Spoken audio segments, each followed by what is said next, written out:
But on top of that too, living in basically a minimalist lifestyle in an RV with 6 people living in there, you have very little of anything and very little storage for anything. So you figure out how little you can live off of. And, I never want to sound like am complaining about any of this, because I know there are all sorts of other people throughout the world we're that just have talking it about much it. Yeah. worse.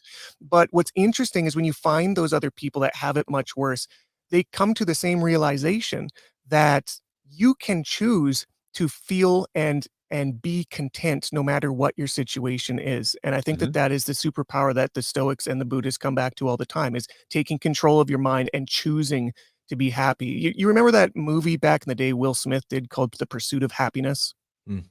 I never saw that one. Okay, he was playing the role of a door-to-door salesman. He was a single father that had to try to take care of his son while he was on the road. And was that the dad that became like a stockbroker or something, or he's selling some machine and made a bunch of money? Yeah, he was selling machine from company to company. Maybe. Yeah. It was very heart-wrenching, right? This role that he played. And there was a line in that movie where he talked about the Declaration of Independence, and the line saying the pursuit of happiness, right?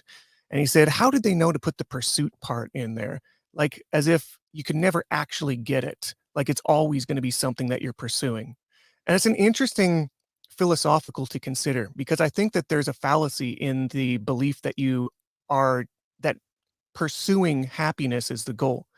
Again, this is trying to find the final note of a symphony.